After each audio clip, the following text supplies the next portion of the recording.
Hello, good evening, and welcome to a panel discussion on rethinking packaging.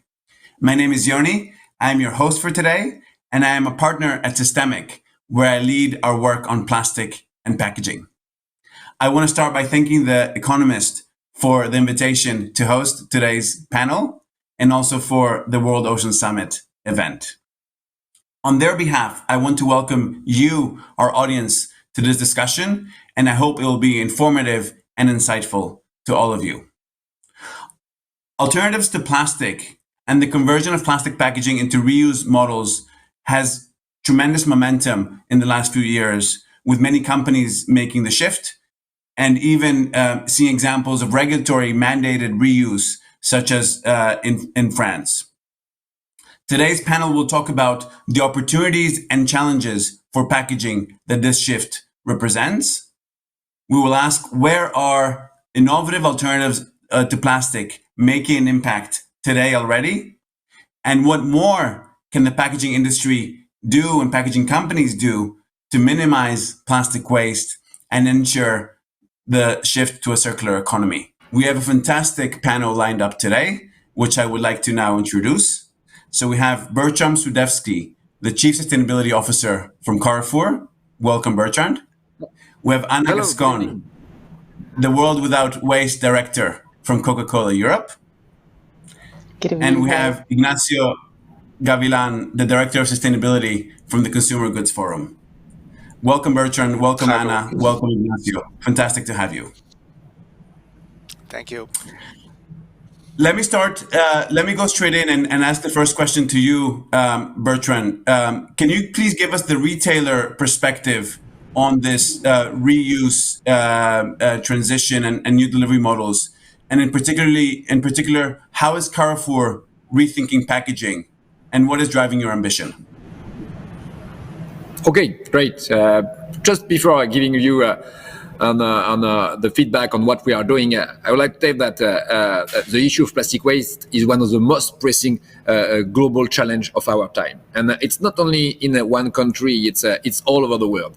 And we felt this pressure since 4 or 5 years, and in every country at the same level of pressure. And I think it's key. It's key for the society. It's key for the ocean, but it's key also for our consumers. And I want to focus my speech on consumers, because we are in front of 10 millions of consumers every day in our store. It's exactly what we have to do and where we have to drive the change. We have to drive the change with consumers. So it's one of our challenges. So as a retailer, we have to meet the needs of the consumer today, and what he really wants today in our store. When he's got hands behind the trolley, we have to answer to their needs, also to answer to their future expectation, and drive the change and also lead the industry forward. So you see, it's all this challenge we have to deal with, and it's exactly the main topic of our purpose. And because in Carrefour we've got a purpose, our purpose is to create a food transition for all and to lead a food transition. And leading the food transition, it's also leading the way on packaging. So firstly, answer to consumer needs. The first step was to ask the consumer. You, consumer, what do you want? Which type of packaging, which type of plastic do you want to remove? Or what are you waiting for when you are speaking with a retailer? So we did like a big survey 4 years ago, and with all our consumers, we received hundreds and hundreds of answers. And the first answer was, we don't want any more plastic for fruit and veg. We don't want plastic for fruit and veg. And it was like 4 years ago, and without any legislation, and we received these needs. And what we understood at this stage, we understood that the consumer, they don't want to come back home after a shopping experience. They don't want to come back and to remove a packaging and to waste it immediately. It's what we call irritating situation, and they don't want that anymore. That's why our first target was to reduce by 20,000 tons our plastic in our store. And our new results, and we remove by 11,000 today the packaging in our store, and roughly 8,000 of plastic in our store since 2020. And what we start to do, we start to remove the plastic from bananas, because it's our first turnover in fruit and veg in all the supermarkets, and we remove plastic from cucumber. And it was like the two main highlights from to start our policy. And then we decided to remove all the plastic and to find new solution. And when you've got this constraint, you are starting to find new solution. That's why we found some cardboard. We found some new belt for the banana, and we've got many solutions to make sure that we don't have plastic in front of the consumer. And then we have to involve the consumer in this strategy, and that was very difficult. It's very difficult because, in fact, it was fantastic for the consumer because it was transparent, fully transparent. You can really see all the products, and you can see if the product is damaged or not. You can see the quality, and when you add cardboard, you cannot see that anymore. And so day after day, year after year, and it takes a lot of time to make sure that the consumer is coming with you and you are driving the change. And today we are fully compliant with the French legislation, and we do not have plastic for all the fruit and veg less than 1.5 kilo in our store. So you see, it was our first challenge. Second challenge: how can we make sure that 100% of our packaging will be recyclable in 2025? This is a major challenge. Because sometimes when the packaging is recyclable, you don't see it. You can have some golden rules. And we create some concrete golden rules with the CGF and with all the sector, and we apply them. We've got like an eco-design team dedicated to all the golden rules in all our products. But it is a challenge because in a store, as a retailer, you've got many products. You've got products today, but you've got also all the future products and all the new products and all the new technology. It must be each time all the brands are trying to make all the product more convenient for consumer. So it is a challenge. And so what we have to do, we have to focus on several material type of plastic, and to say, okay, all the products with only PET, perhaps polystyrene, PS, perhaps PP, polypropylene, and we have to focus on that. And today, what we did, we reached 50% of our packaging in Carrefour are recyclable. And so you see, we still have a lot of work until 2025. And as you know, the last percentage will be the harder for us. But we are on the right way. Behind this commitment, you've got the commitment of reusable packaging. So what we can feel in the world, we can feel that a lot of people are working to make packaging recyclable. But reusable, it is a challenge. It is a challenge, and you don't have so many people working on it. You have some startup, and it is a challenge in store. So we start 3 years ago, we start a project with a startup called Loop, but we start also many other projects creating a deposit system, a reuse model. So you can buy your products in a store, you can buy the content and the packaging, and then when the product is empty, you can come back with the packaging, and we will clean the packaging, and we will refill the packaging, and it will be reused. And it can be reused 10, 20, 30 times. And we've got this project today in store. We've got like 30 stores using this project. But I have to tell you that it's not so easy because it's new for the consumer. And in Carrefour, we believe that the consumer will come back in store with packaging. He will come back in store with packaging in several years. I hope it will be faster. In 1 year, it will be done, but not. So when you will go to the supermarket in the next year, you will come back with your shopping bags. We are used to do it now, but you will come back also with a net, organic cotton net for your fruit and veg. You will come back with some container to buy your cheese or to buy your meat, and you will also come back with your empty packaging to make them clean in the store. So you see, we have to build that, and what we need, we have to build an ecosystem, a durable ecosystem to make that possible. And we also have some other challenge, and like using reusable material in our products. But perhaps I will let Anna explain what what they are doing. And we got also another main challenge is to collect some packaging in our store. But I will come back on that later. Thank you so much. But it is Thank you so much. It is a challenge. Thank you so much, Bertrand. That was absolutely fantastic. Let me turn to you, Anna, and ask, accounting for all the amount of packaging that producers like Coca Cola put into the market, what is your responsibility in this challenge, and what role can companies like Coca Cola play to address this issue? Mm-hmm. So thank you, Johnny. First of all, let me thank also The Economist for inviting Coca-Cola to this very interesting debate. And I'm sure that we are all going to learn a lot from the different experiences and different points of view. So yeah, certainly, I couldn't agree more with Bertrand. The world has a global packaging waste problem, and we have to face it. And from Coca-Cola, we stood up already in 2018, and we said that we wanted to have also a role in solving this problem, and that we wanted to be part of the solution. And that is what our World Without Waste strategy implies at the end.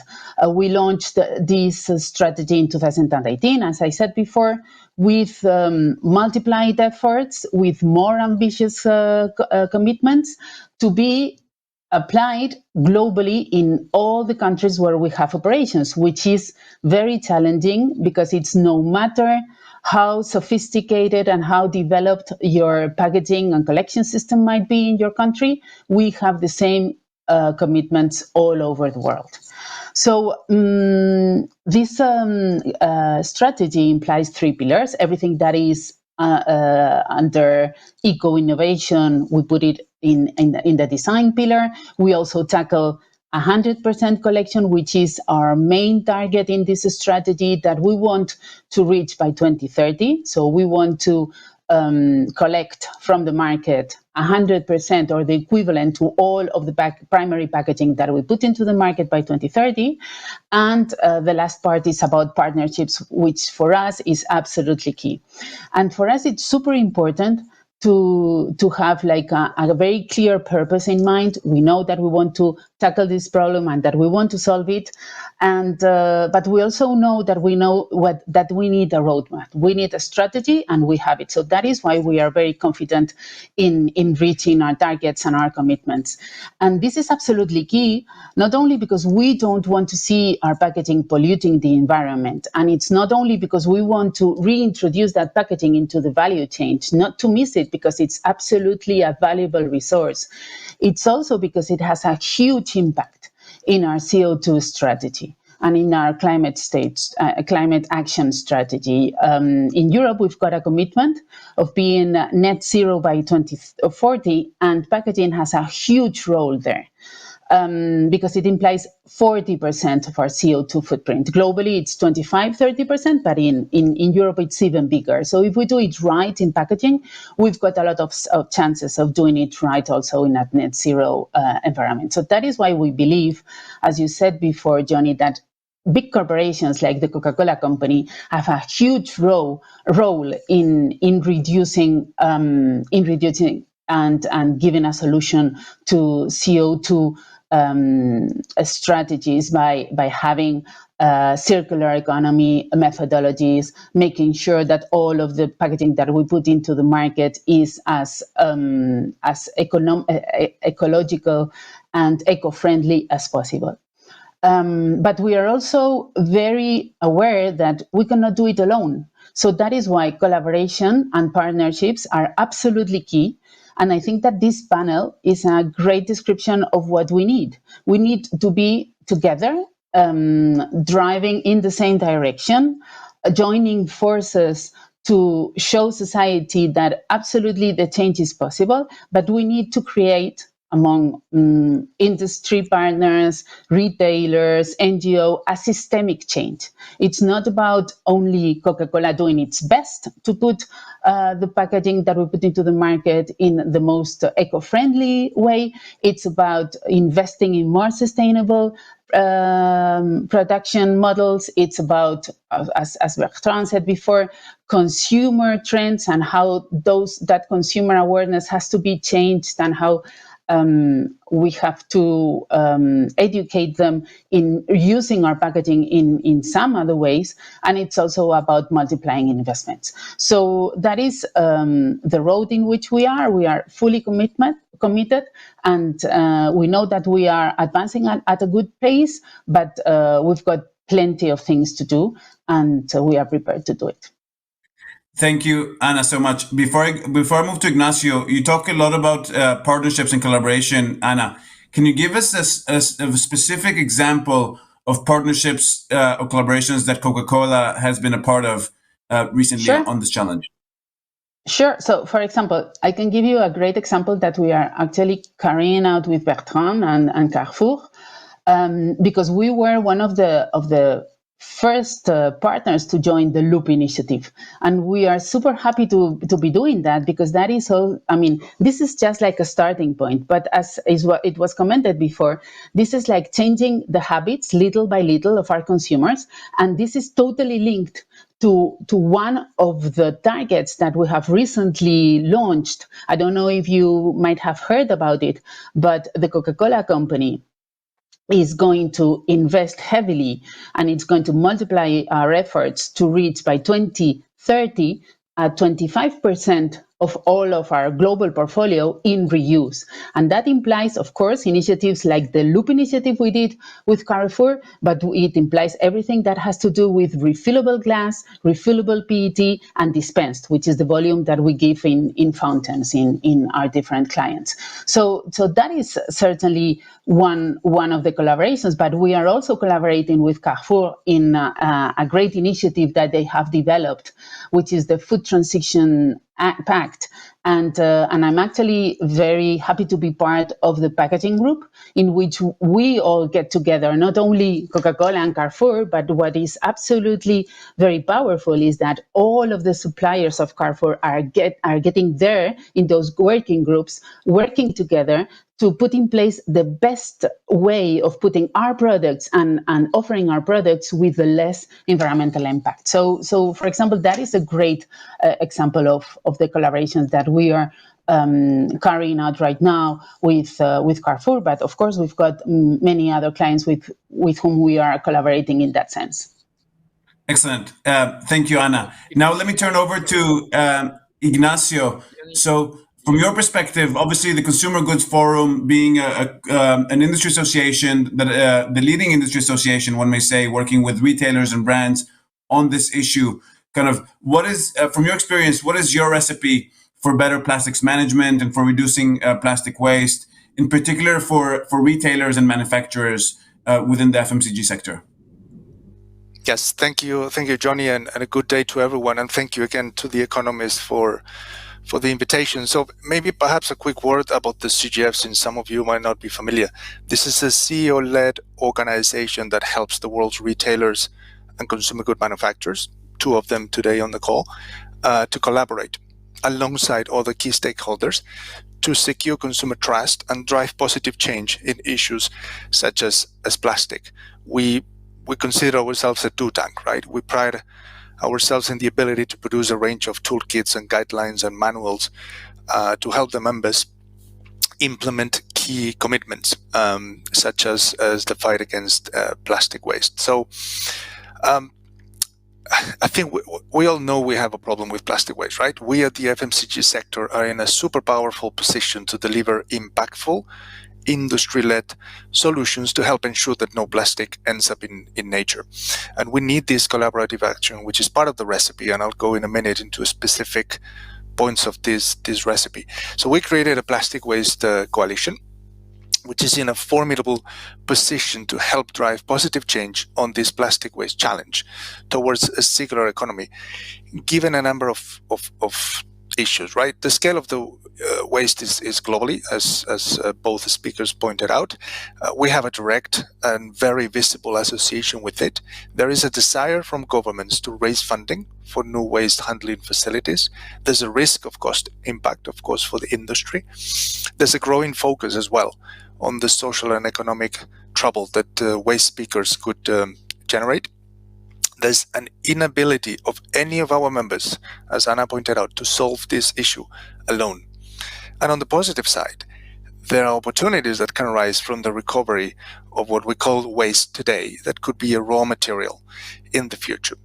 So back in 2018, the CGF board endorsed the Ellen MacArthur Foundation vision for a new plastics economy and started to work on specific commitments. So the recipe that I would suggest, it basically has three things: less and better plastic and a better system for collection, sorting, and recycling. So what we're committed to do is three fundamental things. Number one is implementing a small number of impactful golden design rules for packaging design. Those are public, accessible to the rest of the industry, developed by this coalition. And since July last year, we've seen companies implementing those changes. So that calls for the less and better plastic, which is within the control of our member companies. Second is aligning on principles for optimal extended producer responsibility schemes, which will eventually help individual members with their government engagement approaches in their respective geographies. Again, this goes for the system. Better collection, sorting, and recycling. And the last one is collaborating and advocating at country level in both developed and less developed markets to drive action towards this optimal waste management system, improving not only separation, DRS, etc., but things like chemical recycling, for example, going along with mechanical recycling. So in essence, Yoni, the recipe: less and better plastic and a better system. Thank you. Great. Thank you. Thank you very much, Ignacio. Let me shift gears now, because commitments and announcements and all these things, obviously they're very important and they're all good. But what drives real impact on the ground and real reduction of pollution is, of course, action. So I would ask each of you, and maybe building on Ignacio's last point about all the actions that the Consumer Goods Forum is taking, I would like to hear from each of you what actions your company has already made and what impact you're seeing, and specifically in the area of reuse and new delivery models. Anna, if I may start with you, can you share with us some of the real life actions that the Coca Cola company has already been putting in place? Yeah, totally. Yeah, I'm happy to do so. So we've got very clear commitments that we have to link our actions to, and therefore one of the things that we know that we have to do in packaging is eliminating everything that is not necessary. So reducing as much as possible all of the plastic material that is difficult to recycle and that it is actually not valued by the consumer, as Bertrand was saying before. So we are eliminating, for example, what we call icons, or the aggregations that we have in plastic, and we are substituting that by cardboard that is easily recycled and much better perceived by our consumers, and it also helps us to lower our CO2 footprint. And that kind of innovation is already in many markets, in many of our clients in Europe. And of course, we are lightweighting as much as possible all of the primary packaging that we put into the market, and that is absolutely key for us, and that is totally aligned with Ellen MacArthur Foundation's principles. And we make sure that all of the primary packaging that we put into the market, it's totally recyclable. So by the end of 2021, around 99% of all of the packaging that we put into the market, it's already recyclable in Europe. And that is also very important, because the 2025 commitment or target that the Ellen MacArthur Foundation stated for 2025, we have already reached it more or less in 2021. So we are happy to say that. But of course, as Ignacio was saying, we are introducing more recycled material in our primary packaging. So 31.7, I think it was by the end of 21. Is the rate of recycled PET that we put in our bottles. We are advancing at a good pace, and we've got already 4 markets that have 100% recycled PET total portfolio. So all of the plastic in PET that we put into the market, it's recycled PET. We've got 17 markets that have at least one SKU in 100% recycled PET. And we are advancing because we'll have news around that in the following days. So we are advancing at a very good pace, and not only introducing recycled material in our plastic bottles, but in all of our primary packaging, and cans has a higher rate, and glass bottles has a higher rate too. So our point here is that we have to think from a packaging perspective in terms of life cycle, because it's very important to think about how, like, with the complete life cycle in mind. So the materials from which we are sourcing our products, when it comes to design, how we are designing our products so that it can be totally recyclable, and we can actually do bottle to bottle kind of collection. And that is why we are clearing, for example, some of our plastic bottles, like for example in Sprite, we are moving from green plastic to clear plastic.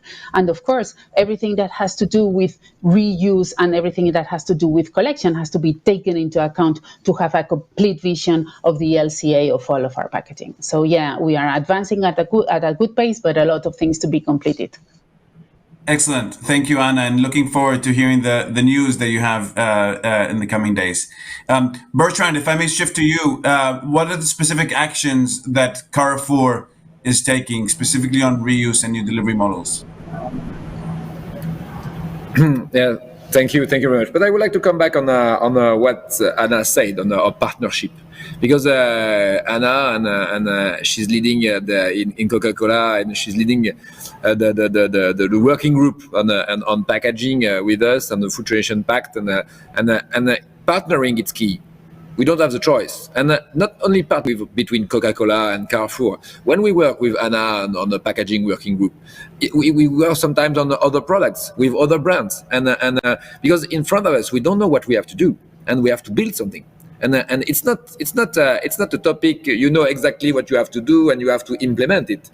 What you have to do, you have to build something. And when you want to build something, you have to partner. And sometimes, I'm sure, Anna, you are working for Coke, but you are sometimes you've got some idea for Colgate, you've got some idea for Kellogg's, you've got some idea for. The main point, it's all the brain and all the experience must work all together and must build something new. And perhaps I would like to come back on which type of consumer experience we want to build in the future. And we believe in the Food Transition Pact, not only in Carrefour, that in the future the consumer will have some recyclable products, and recyclable products 100% sure, with recycled material 100% sure.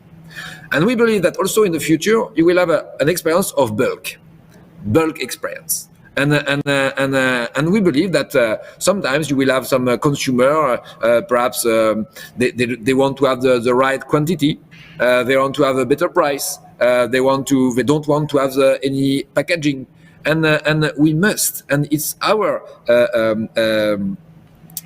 duty to create a super consumer experience on bulk.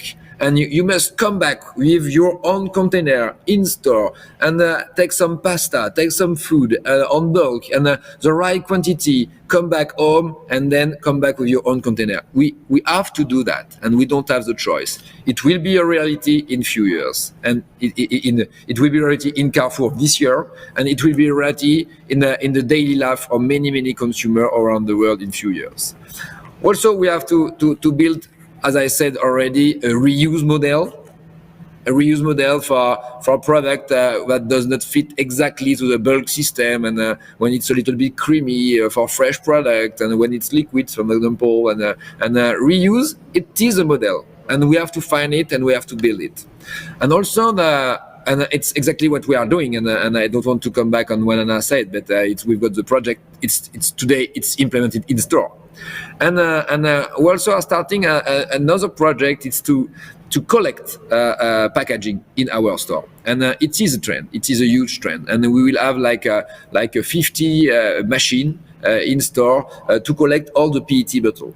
And why do we have to collect PET bottle? Because we you know that in France, in Europe, globally in Europe, we are collecting only roughly 50% of the PET bottle, and with the actual system. And what we have to do, we have to achieve 80% of the collection. So to reach 80%, we don't have the choice. We have to involve the consumer. So we've got some machine in store. You come back with one bottle. For each bottle, you receive a voucher of 2 cents. 2 cents for one bottle, and after year after year, we can collect like 10,000 tons of PET, and it's our target: collect 10,000 of PET. And with this PET, you can crush it and you can resell it, and it will produce air PET, and the air PET will be used in all the Coca Cola bottle, for example. And it's like I don't want to say it's a circular economy because we have to crush everything, but it makes sense. It makes sense. It's collecting bottle. It's collecting PET, and you can produce again some new bottle. So what I like to say, it's we know that we are a world. We built a world with plastic. We built it, and since 60 years we built a world with plastic. And you can be in supermarket, in hypermarket, and it's a lot of plastic, and it's really useful. But we have to build a new world. And to build this new world, we have to partner. We have to take some risk. We have to change behavior. We need the consumer, but we need to do it collectively. And we need to join all our forces to make sure that we will create a new world. But believe me, it's very difficult to build a new world. We built this world today. We built it in 60 years. And what we have to do, we only have 2 or 3 years to build a new world. And this is one of our main challenge. Thanks, Bertrand. I love how you frame that challenge. We're approaching the end of our time, so I will ask one last question of each of our panelists, and please be brief. Let me start with you, Ignacio. There's obviously a lot of momentum towards reuse and new delivery models, and we heard a lot of that today. And that is coming not only from companies and from consumers, but also from regulators. France probably being the leading one with mandated reuse targets already in place starting next year, and many other, Chile also, and Washington State, so many other places, not just France, and many countries expected to follow suit with regulated reuse or mandated reuse. How is the Consumer Goods Forum kind of helping its members prepare for this transition and increase its ambitions? Thank you, Johnny. So I think, let me start by saying the rise of the convenience culture has been a key factor in the areas of food and beverage, also on delivery services, online shopping, enabling consumers to shop conveniently and have their products delivered safely. So companies have made it very easy and hassle-free for us to consume whatever services and products we needed, right? With all of the negative effects that single-use packaging comes with, and we've heard over the past few years, will people continue to use the convenient option or turn to the reusable and environmentally friendly option? So there's a behavioral aspect in here, right? Most consumers now want to do their part and help the world after seeing the devastating impacts of single-use plastic on the environment. But we need, I think, in our view, we need 3 things at least. One is regulation. Regulation pairs reuse incentives with comprehensive policies such as quantitative reuse targets and extended producer responsibility measures. We definitely need a cultural shift, as Bertrand was pointing out. A widespread cultural shift moves consumers and institutions towards reusables and away from disposables. This is bloody difficult. Let me be very clear. We're used to convenience. This is a major shift. And then we need a clear demonstration of that impact, right? Reusables demonstrate improvement on all leading economic, environmental, and social impact metrics relative to disposables via common reporting standards. So those are the three things that we need. The Consumer Goods Forum is first and foremost focusing on reduction, and then the less and better plastic that I mentioned before. We're beginning to discuss reuse, and I think those are the three things I would like to add. Thank you again, Johnny. Thank you. Thanks, Ignacio. That's great. Let me turn to you, Anna. And very often packaging circularity and waste and pollution, those are dealt or treated sometimes almost as a separate topic from climate change. But of course, they're very closely linked. And as you yourself said in your opening remarks, CO2 is packaging is a major part of Coca Cola's CO2 global footprint. So can you tell us, how do you and Coca Cola more broadly think about this link between plastic packaging and CO2? And specifically, are circularity levers enough to achieve the net zero carbon emission, or is there additional levers you have to do? If you can talk about that briefly, that would be much appreciated. Yeah, sure. So, as you were saying, there's a huge link between our packaging mix and our CO2 footprint. For time being, it's 40%. So that is what we have to lower, and we've got a huge opportunity there. So plastic can be one of our lowest CO2 packaging types, and we have to value that. And therefore, our challenge right now is to think about the vision of the packaging mix that we'll have in 2030. So, in our opinion, to lower that CO2 footprint, we'll have to do a big investment and effort to increase the reusable part of that packaging, and that is why we launched recently this target of 25%.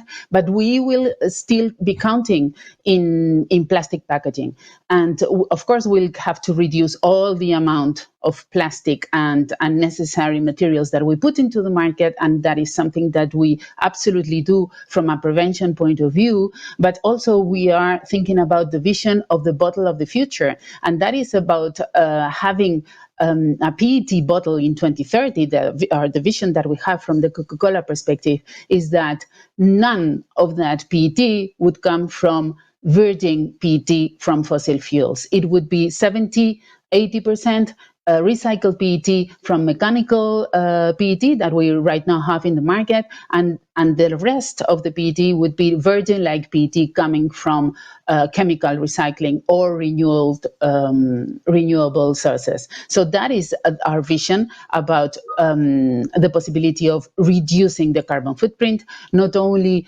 about the sourcing of the materials, but also guaranteeing that all the PET is actually collected and reintegrated in our value chain.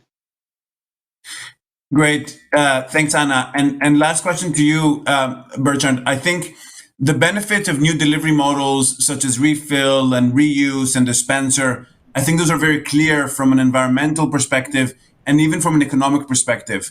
I think the key question is, how do we bring consumers along in this journey? Ignacio just called this bloody difficult. So, would love to hear from your experience as one of the biggest retailers in Europe with millions of consumers. How do we bring consumers along? And specifically, can we really provide convenience through these models? If you can give us the brief 1-minute answer, that would be great.